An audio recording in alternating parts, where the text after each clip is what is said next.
বিসমিল্লাহির রহমানির রহিম। সম্মানিত ভিউয়ার্স, আসসালামু আলাইকুম। যারা দেশ এবং দেশের বাইরের থেকে এই মুহূর্তে আমার ভিডিওটি দেখছেন, সবাইকে আমার প্রাণ ঢাল অভিনন্দন এবং শুভেচ্ছা জানিয়ে শুরু করছি এখনকার ভিডিও। সম্মানিত ভিউয়ার্স, এখনকার ভিডিওর স্থান হলো বরিশাল জেলার অন্তর্গত ভানারীপাড়া উপজেলা মাছ বাজার সংলগ্ন আমের দোকানে আসছি। হ্যাঁ কাকা, আপনার নামটা কি? মোহাম্মদ নুরুল ইসলাম জয়। আমার নাম নুরুল ইসলাম জয়, না তবে আলাদা। তো ঠিক আছে, আপনার ওই আম এইটা কি আম বলে? এটা সাপাহারের রূপালী।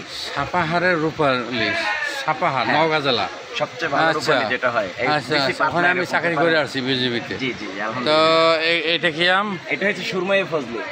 সুরমা ফজলি, এটা কত? এটা 80 টাকা বিক্রি করি। আচ্ছা, তো আপনি আম হাতে নেছেন, দাও নেছেন, উদ্দেশ্য কাস্টমারকে কেটে খাওয়ানোর জন্য। কেটে খাওয়াইয়া আপনি যাচাই করে তারপর বিক্রি করবেন, তাই না? দেখে নেবেন। ওকে, ঠিক আছে, আলহামদুলিল্লাহ। আপনি কাটেন। হ্যাঁ, তো যদি আমি আম না কিনি তাহলে কি আপনার কি কোনো দাবি আছে? এই যে আমরা খেয়ে দেখেন, মিষ্টি হইলে নেবেন, আর যদি আমার পছন্দ না হয় তাহলে কোনো দাবি আছে? না, দাবি নেই। ওকে, থ্যাংক ইউ। তাহলে আমি একটু দর্শক খেয়েই দেখি। হ্যাঁ, কি বলেন আপনারা? ওইটা ও আলহামদুলিল্লাহ, আলহামদুলিল্লাহ, সেই স্বাদ। মনে চাই যে এই আমটি সবই আমি 100 খাই এলাই। সবচেয়ে মজার বিষয় হচ্ছে এটারও বেশি অনেক পাতলা এবং খুবই সুস্বাদু। আচ্ছা আচ্ছা আচ্ছা আচ্ছা আচ্ছা, থ্যাংক ইউ। চিনি লাগে না, চিনি মিষ্টি। ঠিক আছে, আমার জন্য 2 কেজি মাপেন। আমার জন্য 2 কেজি মাপেন। আপনার জন্য 5 কেজি বরাদ্দ করছি আমি বাবা। 5 কেজি মাপেন। ওকে ওকে, হ্যাঁ। তো ঠিক আছে সম্মানিত ভিউয়ার্স, ওনার আম খেয়ে আমার কাছে খুবই ভালো লাগলো। আচ্ছা, আপনার কাছে কেমন লাগছে? খুব সুস্বাদু, খুব সুস্বাদু। আপনার কাছে কেমন? আমার কাছে মিষ্টির চাইও মিষ্টি বেশি। আরে মিডিয়ার চাই তো বেশি। হ্যাঁ। ওকে, থ্যাংক ইউ। তা ঠিক আছে, আমাকে 5 কেজি আম দেন।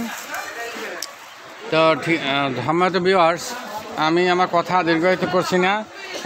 মৌসুমি ফল, যে পৃথিবীতে যতটা মৌসুম আছে অতটা মৌসুমের ফল আল্লাহ পাক দুনিয়াতে পাঠাইছে। আপনারা কম বেশি প্রত্যেকে ফল খাবেন, তৌফিক অনুযায়ী। যদি ফল নিয়মিত না খান, মৌসুমি ফল, তাহলে হাত পাও জ্বালাপোড়া করবে, শরীরে দুর্বলতা আসবে, চোখে ঝাপসা দেখবেন। এই ফলের ঘাটতির কারণে এই ফলগুলো আল্লাহ পাক দুনিয়াতে পাঠাইছে। দুনিয়াতে ফলগুলো পাঠাইছে আল্লাহর সৃষ্টির বান্দারা যাতে সুস্বাস্থ্যবান থাকে, সুস্থ সবল দেহ নিয়ে যেন দুনিয়ায় কাজ কাম করতে পারে, সেই জন্যে। তো আমি আমার কথা দীর্ঘায়িত করছি না, এখানে আপনাদের মাঝ থেকে বিদায় নিচ্ছি। খোদা হাফেজ। সকলে ভালো থাকবেন, সুস্থ থাকবেন, নিরাপদে থাকবেন, নিজে ভালো থাকবেন, অপরকে ভালো রাখবেন। খোদা হাফেজ। আসসালামু আলাইকুম।